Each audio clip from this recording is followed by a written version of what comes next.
From the glove compartment of Thelma and Louise's Thunderbird, it's the IGN Digigods. Please welcome the last king of Scotland, Wade Major and Mark Kaiser.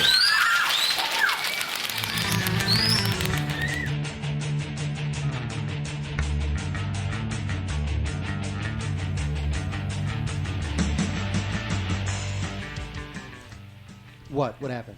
No, I don't know. You Nothing. pointed at me, but you always start, so I wait until you do your little thing, and then I talk. There's nothing. I just thought I'd surprise you today. And it did. You know, Wade, we just got through checking out really special must-buy Blu-ray. Yes, we did. We'll be talking about it today. We will. Oh, Special my gosh. must-buy Oh, Blu-ray. my gosh. What could it be? Mortgage your home. In fact, when you just to give you a hint, Yeah. you shouldn't take your own car to drive No. to the store In to fact- buy this Blu-ray. In fact, let me tell you something about this Blu-ray. And you're right. You should not take your own car. you should take another mode of transportation. that you pay for. Yes, Yes. driven by another person. And you know, this movie, it's good for a date because all the couples go to see this movie. All the couples go to see this movie. Some We'll nerds- talk about that We'll movie talk later. about it in a moment. Yeah, and you know, we got a ton of stuff to cover. Honestly, there are weeks where things are thin, and I feel like we're stretching. And then you look at a lot of this straight to video stuff, and you're like, oh my gosh, we got filler. We could plug a couple of these things, but it's going to be a dismal show. And then there are weeks where suddenly it's an avalanche. This is an avalanche. It's an avalanche week. And we got a few interesting things. Basically, we're going to be talking about, apart from a few things right off the top, it's all new movies and kid stuff today. Bunch of kid stuff. A lot of interesting kid stuff, actually. Which is great because neither you or I have kids. So No, what's we the don't. point? That's so we can ridicule it and not feel guilty. And feel like we're superior. Yes, exactly. to the DVDs because Yeah. we have no kids. Make fun of all the people who have children and send us pictures of their children. It happens. Anyway, a couple of docs right off the top. Kings of Pastry is a surprisingly great documentary. I don't know if anybody saw this, but Chris Hegedus and D.A. Pennebaker, one of the great documentary teams of the last 25, 30 years, previously did The War Room and Don't Look Back. Two great films, right? Oh, yeah. I mean, absolutely. great films. You think Kings of Pastry, what the hell? This is from First Run Features, and this is actually really terrific. I remember I talked about this on the radio at the time when it came out theatrically. And this is it's kind of like, I guess it's like a Hoop Dreams for chefs, might be the best way to do it. But they focus on this competition for this incredible culinary award in France. And 16 different chefs vie for this thing on a yearly basis. And I'll tell you, don't watch this movie hungry. But apart from the fact that it makes you incredibly, incredibly jealous of people who know how to make food, not just edible, but an art, it's just a really great look inside a world that doesn't often have a light shined on it. We get these evil chef TV shows, or Iron Chef, or Gordon Ramsay screaming at people. This is beautiful. They had one called Cupcake Wars. I'm watching this show called Cupcake Wars. Yeah, and it seemed like a lot of work for a cupcake. It's a lot of drama, a lot of manufactured reality show drama for a freaking cupcake. I can go to 7-Eleven and get a cupcake for 75 cents. I know. And by the way, did you know that D.A. Pennebaker and Chris Hegedus, they're spouses? Yes, exactly. They're husbands and wives. It doesn't diminish the filmmakingness. No, it's all good. Yeah. No, this is terrific. And then also a little doc that won our LAFCA documentary award here, Mark. Yes, Last Train Home. Last Train Home, the director of the film actually appeared to accept his award. Yeah. And he gave a very long, I have to say, but a relatively entertaining speech. It was. Where he actually whipped out his camera phone from the podium and to document the experience of winning the award for his family back home. Which is great. He started taking videos from the podium of all of us sitting in our chairs. Terrific. Well, the filmmaker we're talking about is Li Xin Fan, and if that sounds like it just might be Chinese, yep, sure is. This is from Zeitgeist, and Last Train Home is really a very good doc. I was one of those in the room who had not seen it at the time we voted, I must confess. But it's very good. And we are named right here on the back. Winner, 2010, Best Documentary. That's Los right. Angeles Film And the Critics. great thing about it is an hour after watching it, you want to watch it again. Yeah, there you go. No, this is basically a look at the great New Year's migrations in China, which are extraordinary. I mean, it's like every spring there are 130 migrant workers who go home from the major Chinese cities during the New Year celebration. And it's just this massive, giant, enormous migration all over the country, and it's extraordinary. There's nothing like it. I mean, we have no, Thanksgiving. How many people move around the United States on Thanksgiving? A lot. Maybe. I mean, there's a billion Chinese, so yeah, we're I know. Gonna... But, in relatively the same space, it's pretty crowded. And when 130 million people are on the move, mostly in trains, all at the same time, that's a bizarre. big deal. Sure. It's good film. It's sort of like those shots you see of like the train system, like in India. Yeah. Where they're all standing on the top and on the roof and on the sides, and they're holding up for dear life. Totally. Wade, let's talk about a little thing we like to call comedy. Oh, okay. Sarah Silverman, who's the caboose? Sarah Silverman is funny. I'm sort of warming to Sarah Silverman. I was last on the Sarah Silverman train because here's the thing. Yeah. I'm not a fan of like. Okay, I love swearing. I swear all the time. In fact, if I got paid for swearing, I'd be a rich man. But I don't like it just for the sake of it. Yeah. Like if you swear in your act, it's got to be a punch that really makes the joke hit that much harder. It's got to have a dramatic impact. Yes, if you're just it does. saying I the agree. F word all the time, then it has no meaning. And there are a lot of comics that do that. And I find that Sarah Silverman was kind of like that for me. I felt like she got a pass because she's attractive and she's got that kind of Cupid doll, babyish, strange little voice. But I'm kind of warming up to her. But anyway, this is Sarah Silverman, David Cross, H. John Benjamin, Laura Keitlinger, who I've met, who's very nice, and it's good stuff. It's a sort of a prequel to pilot season, and it's all about a film crew making a documentary on a supposed a deadly disease among homeless people, and the film crew stops at this comedy club, and they decide that they're going to shoot this girl Susan, who's a comic, played by Sarah Silverman, at this comedy club, and it takes place in New York, and craziness ensues. It's funny. I have to say, it is funny. It's certainly funnier than the last thing she did, that God is Love or God is Great, whatever the hell that other thing was. I didn't like that. This is better. This is Who's the Caboose, and Mark Maron's in it too, so is Kathy Griffin, Andy Dick. There are no extras on this thing, but it's still funny. Also, from the good folks at Image. No, this is actually, this is. Well, hang on a second. Wait, wait. Check this out. Yellow. Yes. Flatiron Films. Yes. Yellow. Yeah. Yellow. Yes. Wait, actually, this is Yellow and Red. Sarah Silverman. Yes. Right. Yellow and Red. Kathleen Madigan. Image Entertainment. Interesting. Two different companies. Wow. Both doing similar comedy, marketing motifs. Similar packaging motifs. Anyway, I am a gigantic Kathleen Madigan fan. I just want Really? to say that. I think she is outrageously funny. Why? She's just friggin' hilarious. But women aren't funny. Just kidding. Uh-huh. Oh, how dare I say that? Anyway, Amy Madigan, she's kind of funny. This is on Blu-ray for some reason. I would not really go out of my way to buy this on Blu-ray. I would. It's Kathleen Madigan. Yes, Madigan, funny stuff. You know what? Louis Black, I know, is a big fan of Kathy Madigan, and this is a DVD shot at the Gramercy Theater in New York City. And Madigan talks about politics and her family and culture and whatnot. And it's good stuff. Not one of my favorites. Wade likes her more than I do. But, she's always ripping on her dad. She's hysterical. Yeah, fine. Worth getting on Blu-ray. Dennis Leary started as a... Kind of cute, too. Is Dennis Leary? No, Kathleen Madigan. Okay. Dennis Leary started as a straight stand-up, and then he's kind of gone all over the place. An actor, and he's on Rescue Me, and now he does do a stand-up occasionally. And here, we have a DVD called Dennis Leary and Friends Present Douchebags and Donuts. This features Lenny Clark and Whitney Cummings. And it's funny stuff. I think Dennis Leary can be a very, just a wickedly angry, funny, acerbic, mean comedian. Lenny Clark is in it, too. I know Lenny Clark is big with the Boston crowd. I was never a big fan of Lenny Clark. But there's good stuff in here, including some musical performances that are good. From the good folks at Comedy Central / Paramount. You know what I like about Dennis Leary? And even if you don't like his comedy, the thing you have to respect is he prepares.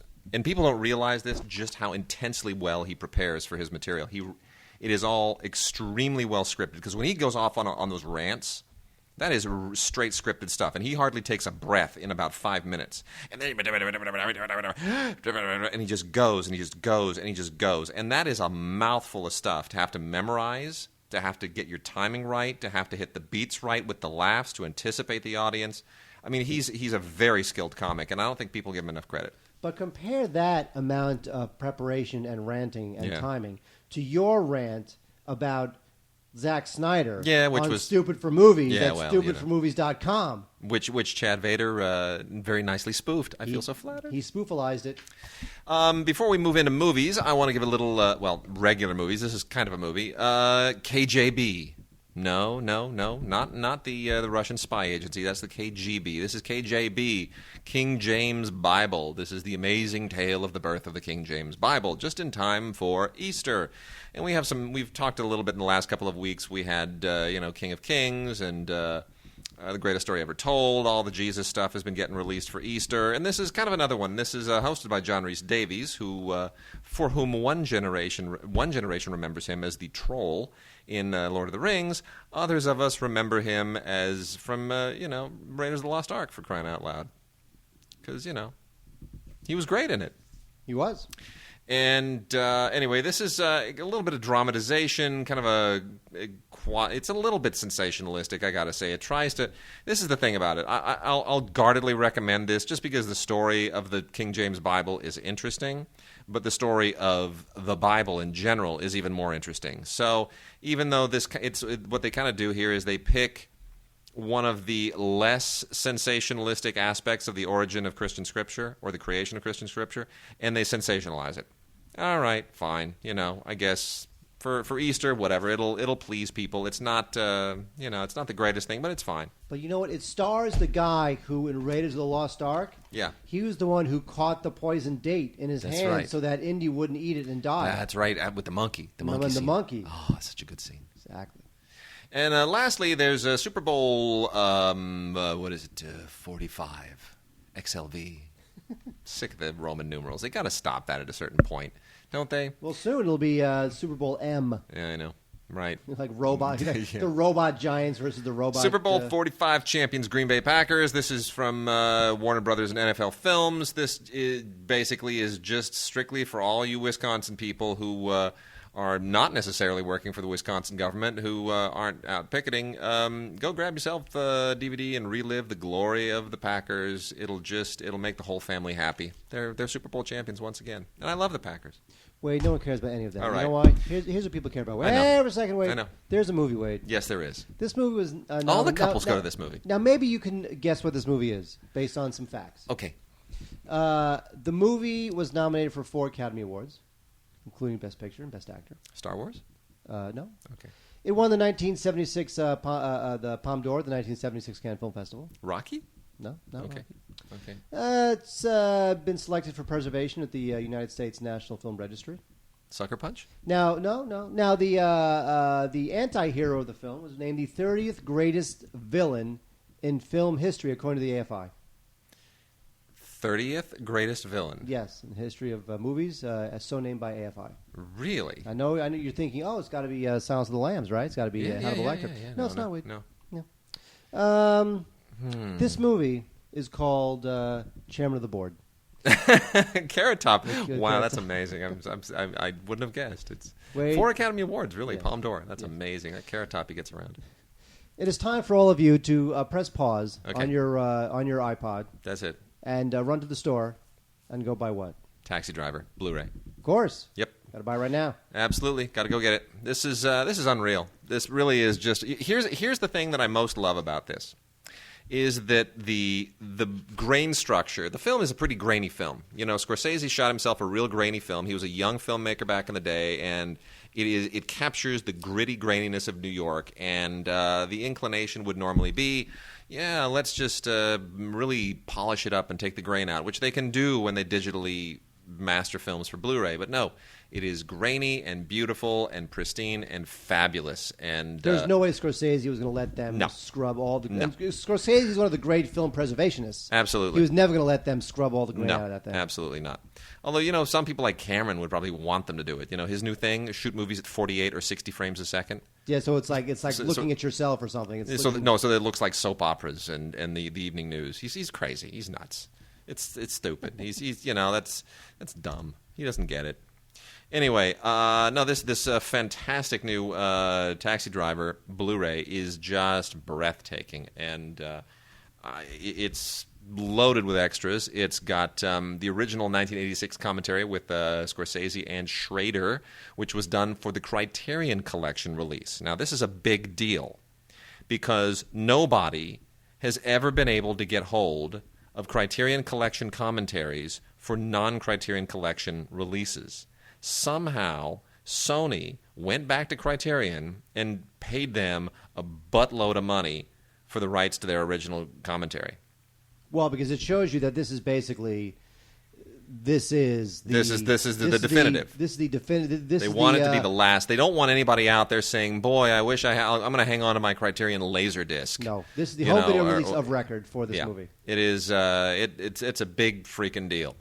And that is, I mean, that alone, as far as I'm concerned, done. That even if the movie were a crappy transfer, just to get that commentary on a Blu-ray, done. That's it. Anyway, you have this cool interactive script-to-screen function on the Blu-ray. You've got commentaries by Paul Schrader and this professor guy named Robert Kolker. A little bit Martin Scorsese talking about the film, a bunch of featurettes, ton of featurettes. Tribute, a little making of documentary. I mean, it's all great stuff. A little thing on the locations of the film, comparing them from then as to now, 30 freaking years later, 35 years later, 36 years later. It's just tremendous. It really is tremendous. You have to get it, and I wish the packaging were a little better. It's in one of these. Confusing, actually. It's a little confusing. It's kind of a tri-fold digipack packaging, so it's not going to protect the disc as well as you probably might like. But who cares? It's just this is it. Put it in a Ziploc if you need that.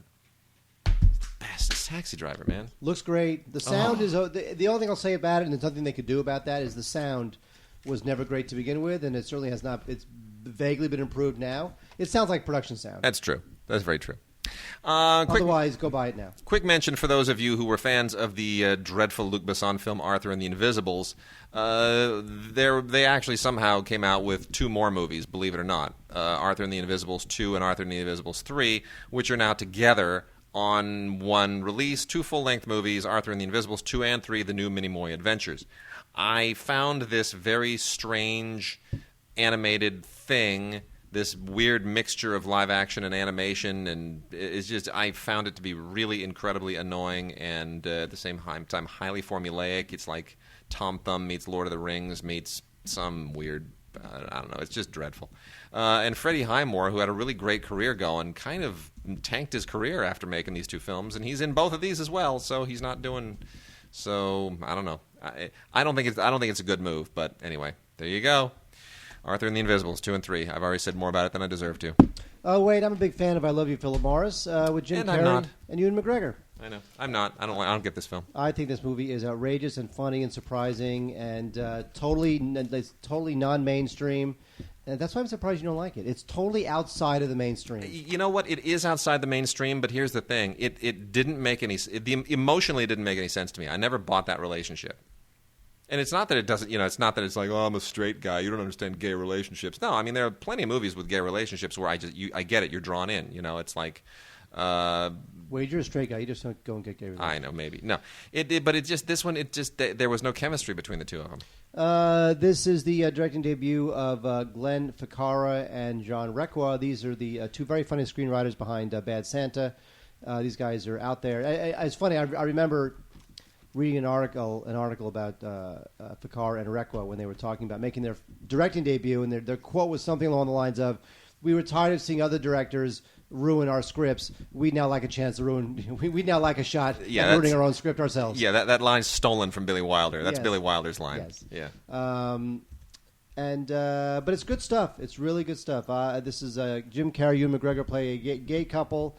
Jim Carrey gives a bold, outrageous, crazy, out there performance. It's the type of movie where if Jim Carrey is going to continue being outrageous in movies, which we're getting tired of, at least be outrageous in something like this, which is so transgressive and so different that he sort of fits into it. Because otherwise his career isn't really evolving into much. Special features include a commentary and a making of and some deleted scenes. But I recommend I Love You, Philip Morris. Do you need it on Blu-ray? You do not. Ah, yes. Ah, yes. A little indie film from last year that I also had the privilege of talking about on the radio. I don't know, privilege, but The Taqwacores. This is Taqwacores, in case you need to go look it up. This is a bit of a tedious film, but it has some interesting aspects to it. I've bumped around a little bit on my opinions in this. I mean, it is lugubrious. It is languorous. It is drawn out. Cantankerous. Yeah, sure. It's a canker sore. What? Here's what this movie's about. It's a little bit like, you remember The Believer, the Ryan Gosling thing, where he's Sure. a Jew, but he's also a skinhead, and how do we reconcile that? It's like this contradiction, this religious cultural contradiction. It's a little bit the same thing here. This is about a guy named Yusuf, who's a Pakistani American engineering student, and he becomes basically, he's a devout Muslim, but he's also a punker. And the Taqwacores it's basically this Muslim punk rock scene, and it's somehow you struggle with him to find the dividing line between being devout and being a Muslim punker, and it gets into a lot of the same kind of religious, social, immigrant struggle issues that a lot of these movies increasingly are trying to explore. I don't know if it's entirely successful. It's ambitious. I give it props for being ambitious and having a certain flair, but it still doesn't completely work. But hey, it's different, and I'll always give a movie props for being different. Because Wade, you're a lover, I'm a lover, not a fighter. No. A couple more. These are exploitation film deals here. The Corman Cult Classics line has come out with an action-packed triple feature. This includes Georgia Peaches, The Great Texas Dynamite Chase, and Smokey Bites the Dust, with Jimmy McNichol, of all people. You remember Jimmy McNichol, Mark? Oh, yeah, he was from, what was that show? Jimmy McNichol. Wasn't he in a show, TV show? Yeah, they all were. I'm thinking of Christy McNichol. You're probably thinking of Christy McNichol. You'd remember Jimmy McNichol. And then we got Dirk Benedict and Georgia Peaches, who, is along with Tanya Tucker. It's just dreadful. Dirk Benedict, remember the original Starbuck on... Oh, yeah. Yeah. And who knew that name, synonymous with science fiction for so many years, would become synonymous with coffee? Yes. It's bizarre. Anyway, the only reason to watch any of these, frankly, is Claudia Jennings in The Great Texas Dynamite Chase. One of the, Claudia Jennings was sort of the, kind of like a, boobs. That's all I can say. Yeah. There you go. This is a triple feature of Corman schlocky stuff. Not particularly good, nothing particularly spectacular on it by way of extras, but if you're a Corman fan, you can dive right in. And then Shout Factory gives us another classic double feature of exploitation films. These are better, and I love the fact that they paired these two films together. There is Peter Fonda and Susan George in Mark. Dirty Harry, Crazy Larry. Yeah! That's a good one. That's a good one. That's a great one. Really, that's terrific. That's one of the better things that Peter Fonda ever did. I remember when that came out, for crying out loud. How am I dating myself? Vic Morrow was in that when he still had a head.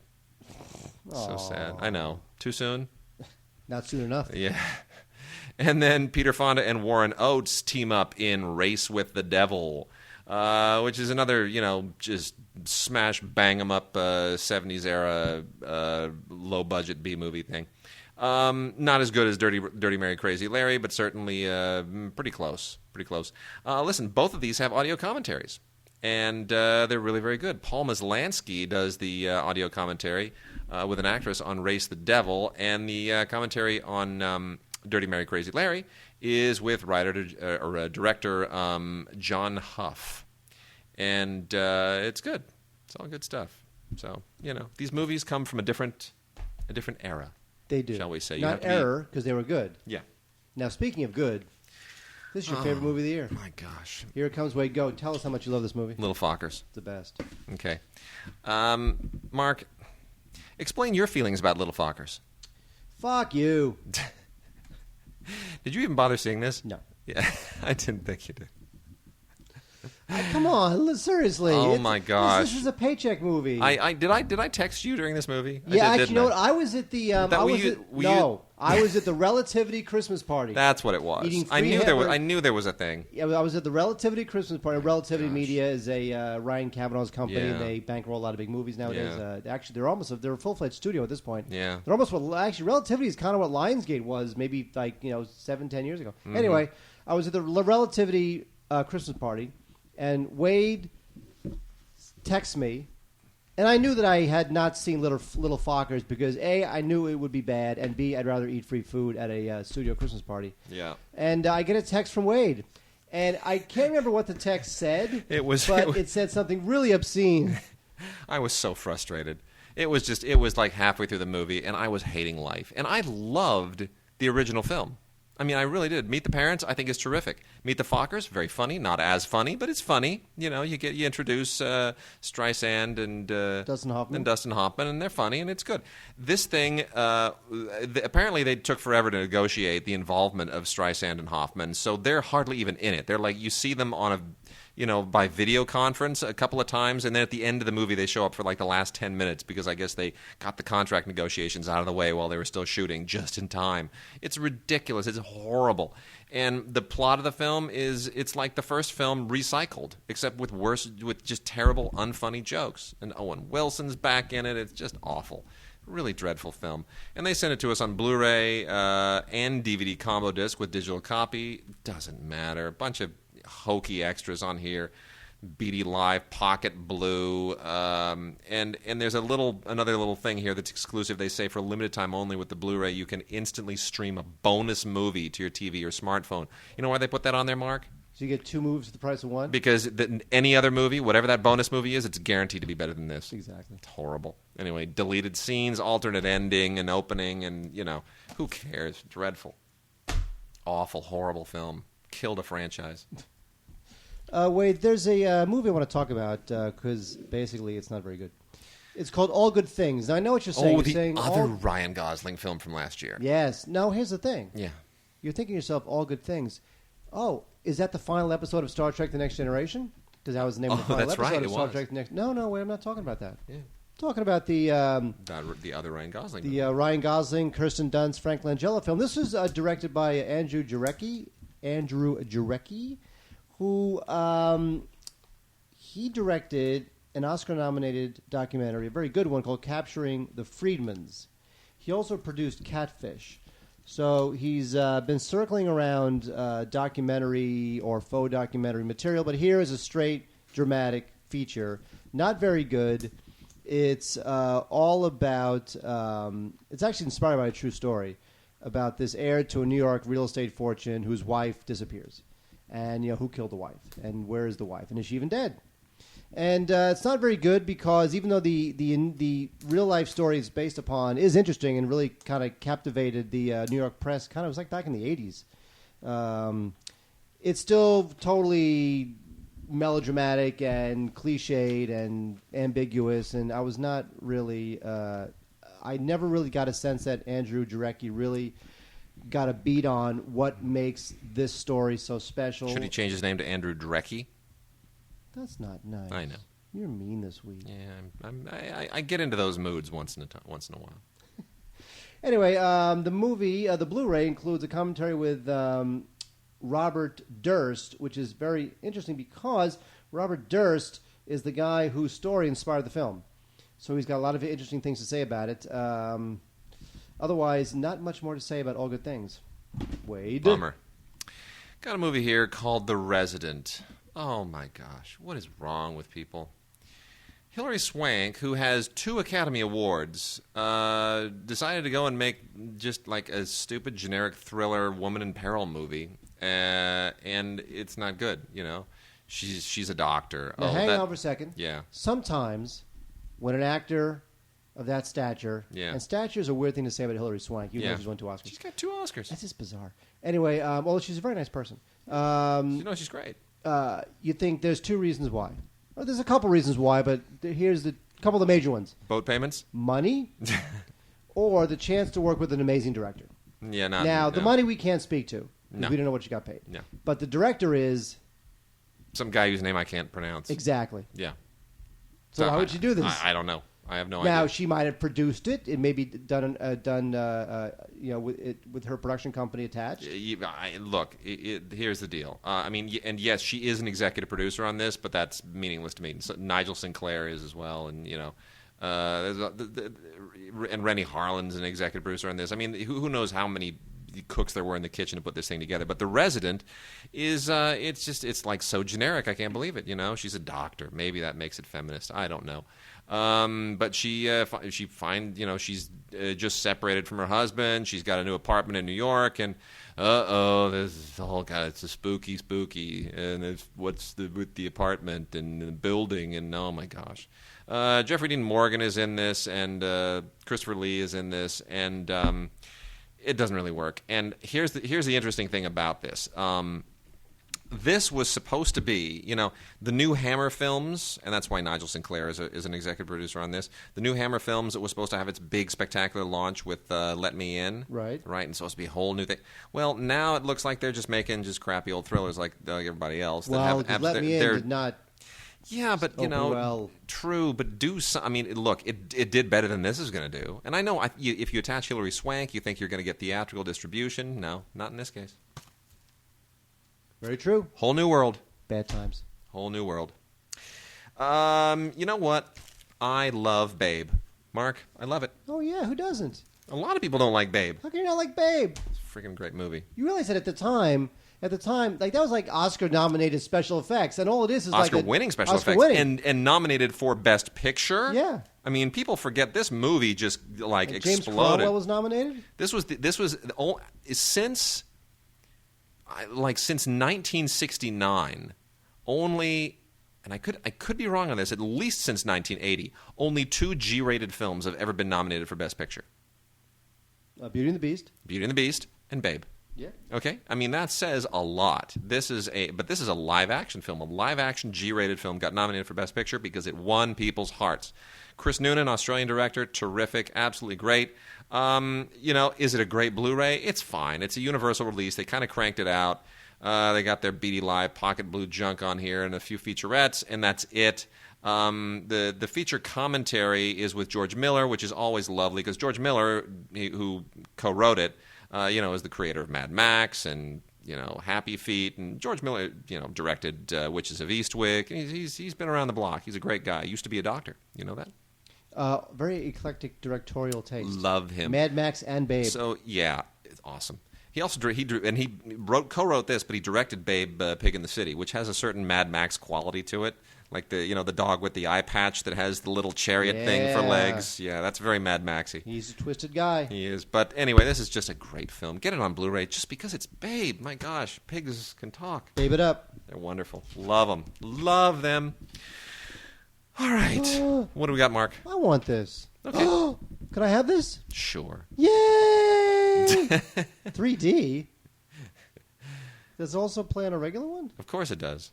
Oh, I so want this. I know you do. Yay! Uncle Wade gave me something I want. I just surprised Mark. For those who are wondering why there's a sexual moment going on during the Digigods podcast, I just surprised Mark, and I knew he'd enjoy this with the Tron double feature on Blu-ray. This is like a Tron Squambomple feature. There's like 5 discs in this damn thing. Yeah, it's a big deal. Now, here are the 5 discs. Tron Legacy Blu-ray 3D, which I'll never watch. By the way, can I say something about 3D? Yeah, go ahead. So I was at the 3rd Street Promenade, which is an outdoor pedestrian mall in Santa Monica, California. Sure. Uh-huh. And they had these big white kiosks. Right. And in the white kiosks, sure, was this Nintendo, this new Nintendo handheld system. Of course. Where that's 3D. Yes. It's about the size of their regular DS, I think it's called. And naturally. It flips open, and then it's 3D. Indubitably. And there's no glasses. Don't need glasses for 3D. No. So I go in there. I'm like, I'm a fan. I would never buy this thing, but I'm a Game Boy fanboy nerd. I'll go check this thing out. It's free. Yeah. And so I played 2 games on the new Nintendo DS 3D, whatever the hell they call it. You know what? What? It's pretty good.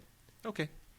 It was like a car race game, and the car is sort of in a fixed position, and all the scenery moves around it to make it look as if you're going right, left, whatever. Right. And the car. Yeah. Kind of, sort of, in a way, yes, kind of comes out at you a little bit. That's nice. And I'm not kidding. You know what? I when I was a kid, I went to Malibu Grand Prix. Those cars came out at you too because they were real. It's fine. Okay, anyway. All right, moving on. Moving on. Disc 2 is Tron Legacy, the regular Blu-ray. Disc 3 is Tron Legacy, just the DVD.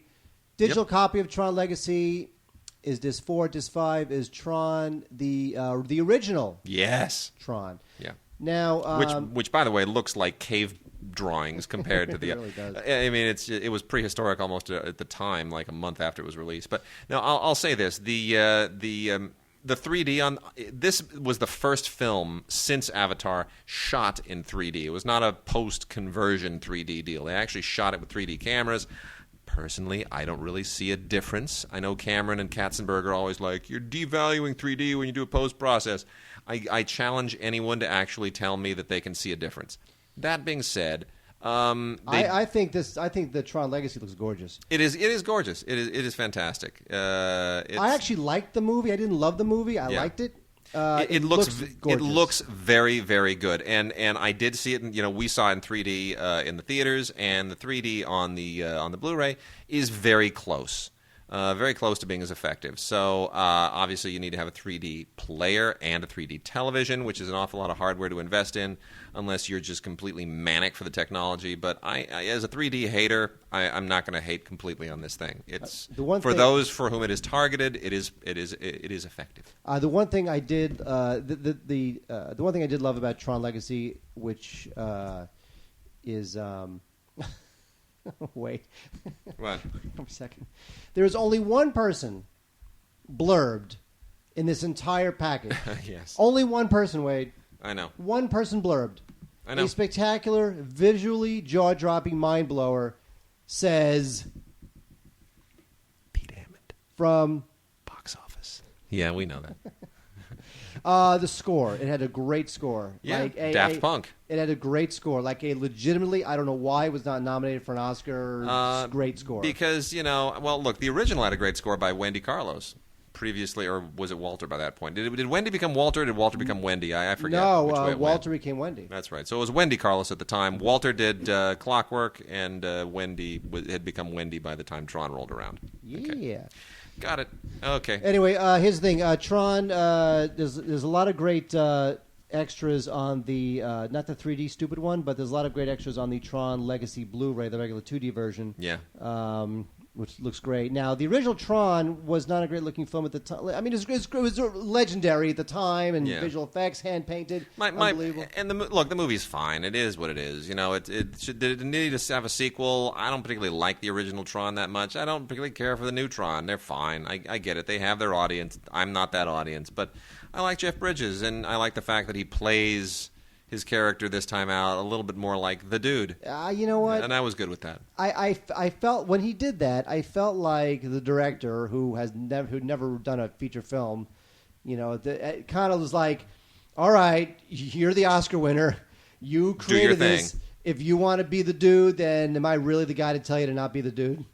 Yeah, I hear you. So anyway, I would recommend Tron Legacy and the Tron Classic Blu-ray collection. I really would. I think this is a good. I think it's a good purchase. I will too, even though I'm not that fond of the films. Casino Jack is a movie. Oh yeah. Okay. So there was the Alex Gibney documentary on Casino Jack, and which was very good. And I guess the whole scandal was found sufficiently juicy that they said, let's go crazy and let's do Casino Jack, the fictitious film, which was directed by George Hickenlooper, also a very good documentarian, as he did, Hearts of Darkness. But Hickenlooper died before this film was released, which is really sad because he was young. Very good director. So very sad. But unfortunately, I don't think Casino Jack is the greatest film to go out with. This was supposed to be kind of a big Oscar contender with Kevin Spacey playing Jack Abramoff and all that stuff. And I don't know that it really works. No, it never really went anywhere. It just... The whole movie feels a little too almost campy in a weird way. Well, there's something about Kevin Spacey at this point where I don't know that I can take him all that seriously anymore. I don't know what it is. I don't take him seriously anymore. Kevin Spacey. I mean, I like him a lot. I mean, and he had a great run. But at this point, when I stopped taking him seriously was, I think, the first big musical dance number in Under the Sea. Or Beyond the Sea. Sorry, Beyond the Sea. Yeah, Beyond the Sea. That was the worst. Yeah. Yeah, not into it. But it's got a good cast. Barry Pepper. By the way, it's about Jack Abramoff and the whole lobbyist scandal. Yeah. Barry Pepper, Kelly Preston, John Lovitz. By the way, John Lovitz is very good. Well, can I say that I saw John Lovitz on Friday outside my office. Yeah. Because I work at a TV network, cable network, and now Lovitz is a legendary schlump, like a serious schlump. Yeah. So when I saw him walking outside in the courtyard of the cable network where I work, I knew something was definitely up. Why? Because John Lovitz had actually tucked in his schlumpy shirt. So if he's going to tuck in his shirt, oh my, there must have been a high-level meeting. Wow. He had to attend. Because, Lovitz is a schlump. Yeah. He likes to eat. He likes to... And he's got his little he's got a stand-up comedy club at the Universal City Walk. Yeah, my goodness. Well, here, before I get into some stuff, some compilation discs and classic film releases, we got one big classic film release. First time ever on Blu-ray. Incredibly well restored. I got to say, this is a terrific restoration. It's got to be one of the better Blu-rays out there. And even though I think the movie's crap, everyone loves it. We're talking about The Ten Commandments, which, of course, would be on television on Easter, as it always is. Except with commercials, it winds up running something like 6.5 hours. It just takes the whole day. And, of course, it's not really an Easter movie. It's a Passover movie. So it's like this is, what Jews and Christians can watch together on Easter. I don't know. I don't know what the point of the programming is. Cecil B. DeMille was just unbelievably overindulgent back in 1956.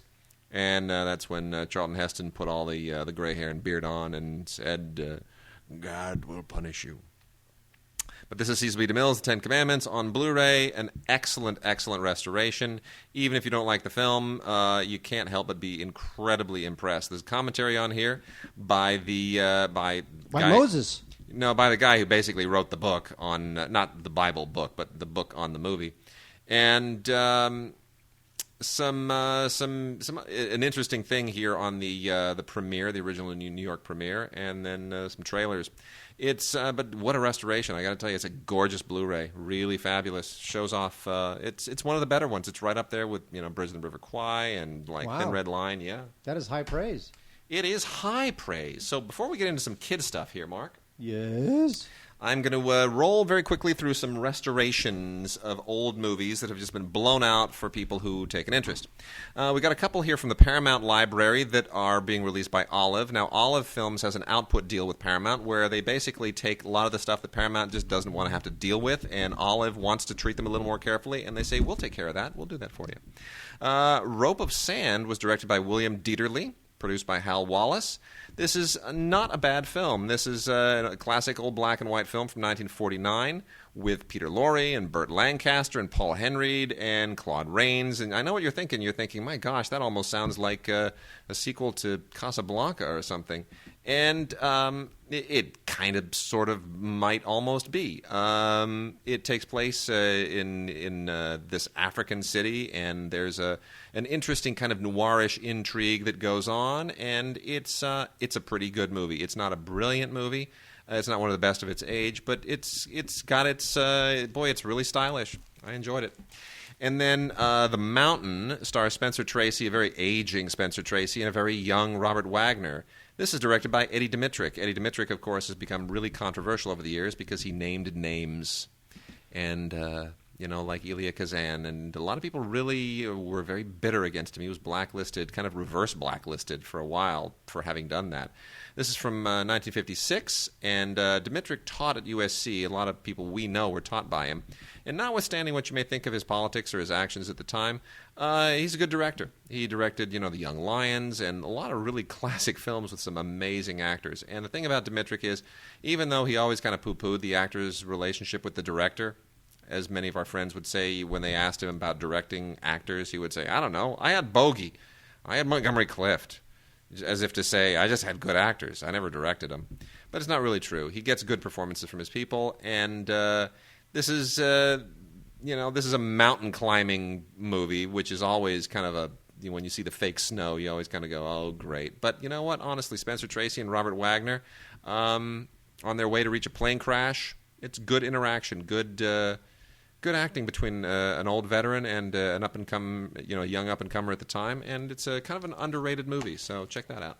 And really quickly before we get into kid stuff, we've got a quartet of old Gregory Peck movies from Universal that they're just blowing out of the library. I wish they'd have done kind of a boxed set, with a bit of fanfare on this, but it is fine. Gregory Peck and Tony Curtis in a comedy, Captain Newman, M.D. Is it as funny as something like, Ensign, what was that? Ensign Pulver. Ensign Pulver, or what was the other one? Ensign Pulver. Yeah, whatever. Ensign Pulver. All those movies. Is it that funny? Not really, but it's, Tony Curtis is funny. Gregory Peck, not so funny, but it's fine. Stanley Donen directed Gregory Peck and Sophia Loren in Arabesque, which I'm surprised that they wouldn't just release Arabesque. Is this part of the output deal? No. This is straight from Universal. Sorry, wait. I was reading about the Charlie Sheen debacle. The meltdown in Detroit. In Detroit the other day. My gosh! And he's got like 21 more play dates in the next 30 days. Well, no, he has about 2 more hours to figure out how he's going to fix that show. Fix? Because supposedly, here's the thing: he has, as A.O. Scott of the New York Times wrote, he supposedly has mistaken train wreck curiosity with actual adulation. Okay. Move on. Well, anyway, the whole point here was that this was supposed to be kind of charade-like, I guess. Not really. It doesn't really come across, but. You know what? Gregory Peck and Sophia Loren, those two in any movie directed by Stanley Donen, how do you not recommend that? Gregory Peck and Diane Baker in Mirage. This is a little bit more of a kind of a noirish thriller, not so great. Gregory Peck and Ann Blythe in The World in His Arms, which is more of a soapy romance, goopy Technicolor romance. That's a little silly too. You know what? Any of them are fine, I guess, if you're a Gregory Peck fan. He's always good to look at, right? Even for straight guys. Gregory Peck. Even if women love him, gay men love him, everyone loves him. Gregory Peck. Well, you make him sound like he's... I don't know what I'm saying. Like he's got some kind of intestinal problem. Maybe he does. And then we got from Warner Brothers the TCM Turner Classic Movies Greatest Classic Films Collection and Greatest Classic Legends Collections. We have, they release 4 films on these sets, and they're fine. This is Tarzan Volume 1, 4 Johnny Weissmuller movies, Tarzan and His Mate, Tarzan Escapes, Tarzan the Ape Man, Tarzan Finds His Son... what? Tarzan Finds His Son. Is that what you're laughing at? I don't know. Whatever Tarzan was going to find, friggin'... if I would have said it, he would have found something much funnier than his son. I guarantee you that. Look, Johnny Weissmuller is Tarzan. The movies are not that good, but they got a certain kind of shticky, kitschy, vintage thing going. And then in Tarzan Volume 2, released the same time, Tarzan's Secret Treasure, Tarzan and the Amazons, Tarzan's New York Adventure. Oh, that's great. And Tarzan and the Leopard Woman. You notice they get progressively loopier as we go along. It's like we're running out of ideas for our Tarzan movies. Weissmuller and the loincloth. What else can we do? He's got a monkey. He's got a girl. I don't know. Let's put him in New York. Put him in Vegas. Tarzan goes to Tarzan and the Leopard. Tarzan on the moon. Awesome. Tarzan drives a spaceship out of control, crashes into Pluto. Just gets out of control. Yeah, almost. And then from the Legends collection, we got Bette Davis in Now Voyager, Dark Victory, Old Acquaintance, and Jezebel. Honestly, if you don't have any of these individually and you're not concerned about the lack of extras on these bare-bones sets, she's picked this up for crying out loud. Let me see that. Yeah, it's fabulous, It's 4 terrific films. I mean, usually there's a ringer in there. There's no ringer in there. I guess you'd have to say Old Acquaintance would be the only ringer. You know what? It's still a good film. Yeah. It's not like, oh, really? They went out and found the stinker? No, it's not a stinker. And then we have the Marlon Brando set. There's a couple of ringers here. You've got Julius Caesar, which is a good film, not as good as some people think it is. Streetcar Named Desire, which is brilliant. And then they round it out with The Tea House of the August Moon and Reflections in a Golden Eye, neither of which are very good. So I'll let you that's a 50-50 call there. I'd almost buy the other two separately. Well, here's the thing, because last week they had Marlon Brando. They finally released Last Tango in Paris, which was a very controversial, very sexual... butter movie. And I wonder if you should watch that, or maybe you should watch Be Happy, It's Purim. Yes. From the Sesame Street Shalom Sesame Collection. Now this is from Sisu. They release a lot of Jewish and Hebrew DVDs, and their Shalom Sesame series is, which is of course the Hebrew version of Sesame Street, is really popular. Well, this one is there's the. Mark, tell us what Purim is. How the hell do I know? You're of the persuasion. I'm of the. Here's the thing. I'm not an atheist. I consider myself an agnostic. In the strict definition. Yes. In the strict definition, which means I believe that the question is unknowable. However, which is true. However, so I am an agnostic. However, the one thing I do know is that this thing is ridiculous, and I just can't believe that they actually do. I think it's cool. Although you know what, we Jews need all the people we can get practicing the faith, because they can be me. But you know what, Eva Longoria is in this. How can you not love Eva Longoria being in a Purim Sesame Street awesome thing? I love it. Anyway, there's 12 episodes from the creators of Sesame Street, and each one is all about another Jewish holiday. And Grover explains. I love hearing Grover explain Israel. 1948. I mean, what does he say? I don't know. It's the best. It's you just got to go with it. And then there's the other one. Is Grover plants a tree, which is another part of the Shalom Sesame series. And here there's a day called like Tu B'Shvat, which I wasn't all that familiar with, and really I'm still not. However, you're supposed to plant a tree, I believe, on Tu B'Shvat, whatever they call it, Tu B'Shvat. I'll yeah. Okay. And it's a day to celebrate trees. And to celebrate this, oh my God, Greg Kinnear's in this. Isn't that great? Your buddy. Oh my God, Deborah Messing and Greg Kinnear. It's best. I think they should have these for all cultures around the world. Greg Kinnear and Deborah Messing are in this. The world would be a better place if there were like a version that celebrated everything, so that everyone would have Sesame Street sort of validating their sense of self. All right, well, here's the thing. If you love Sesame Street but you're an anti-Semite, we do have Wild Words, which has nothing to do with Israel or anything Jewish. This is Wild Words and Outdoor Adventure. This is good stuff. This is more straight ahead Sesame Street type fare, where Freddie Flatman. Yes. Okay. Convinces Big Bird to uproot himself and move to a new habitat. And so, because of that, you get all sorts of you learn all sorts of crazy stuff about the outdoors. So it's good stuff. Awesome. There's bears hibernating. Bears. Elizabeth Hasselbeck is in this. Meredith Vieira. What is it like? This is all of a sudden The View? Exactly. Okay. I don't know what to say about this. All right, Fire Breather is a animated show that was on the Cartoon Network, and it was an original film. It did pretty well. Did they ever turn this into a series? I don't know that they did. I don't know if this is a backdoor pilot or not, or whether it was just a series, just a TV movie. Anyway, it's about this high school kid, and he's a high school kid who's part of a race of these like super tall monsters who are in conflict with humanity. And this stuff isn't really my cup of tea because I'm not 12. But the DVD, the Blu-ray looks great. Special features include deleted scene, 3D animation test, animatics, and other stuff. If you dig this kind of crap, go for it. I don't, because I don't belong to a race of 100-foot tall monsters who are in conflict with humanity to control the planet. Okay, well... I barely got that out, by the way. Yeah.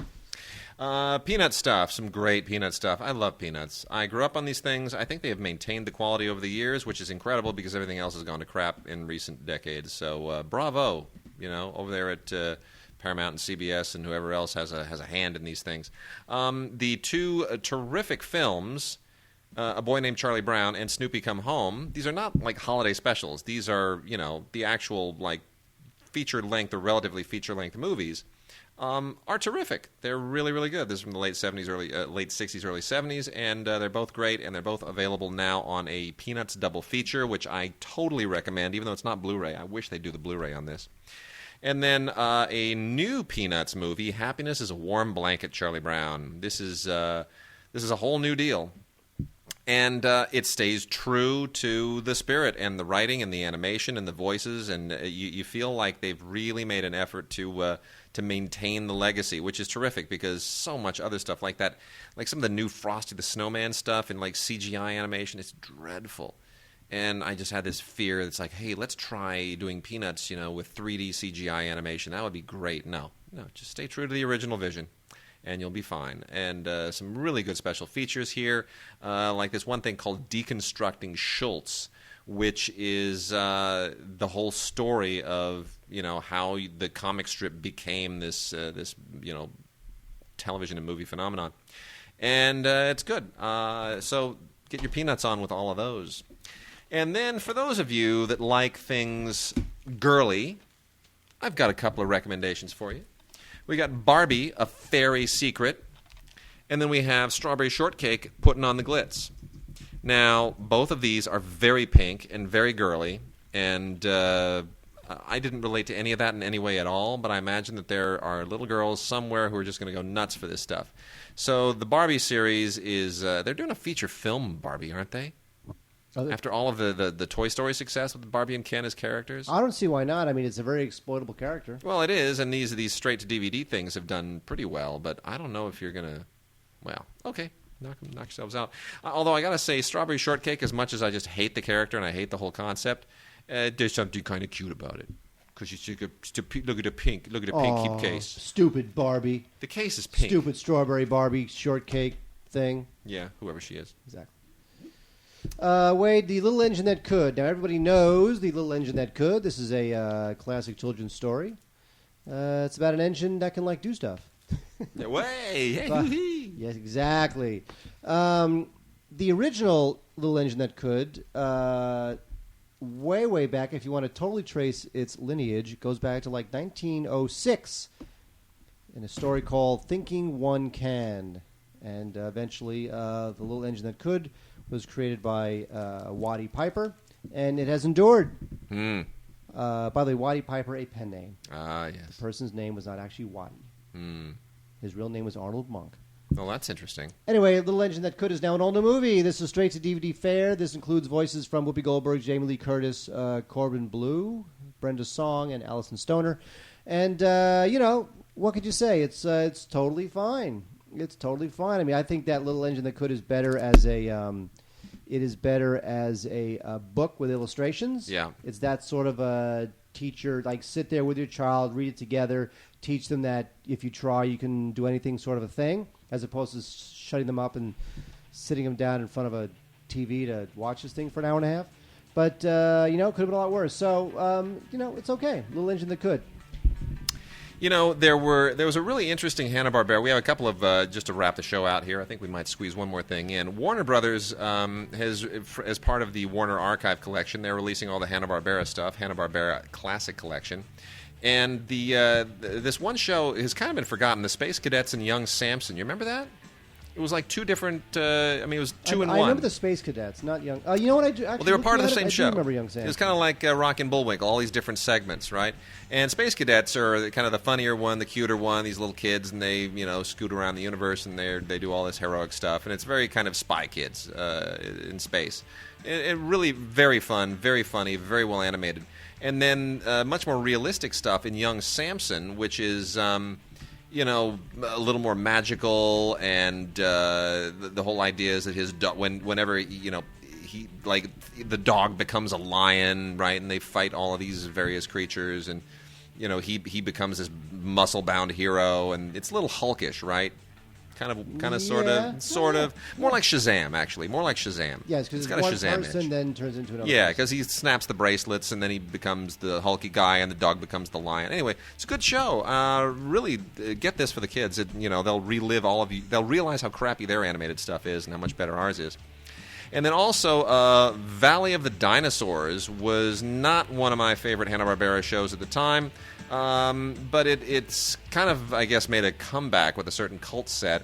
And I'll say this, even though the idea of humans living among dinosaurs is still completely ridiculous, they somehow made it sort of kind of work here, and I do like it better than Land of the Lost, which is just beyond stupid. So this is not terribly well animated, not terribly well written, but again, it's got kind of a kitschy, weird cult following, and consider it like a more realistic version of the Flintstones, only without treadmills and Arnold the Paperboy. There you go.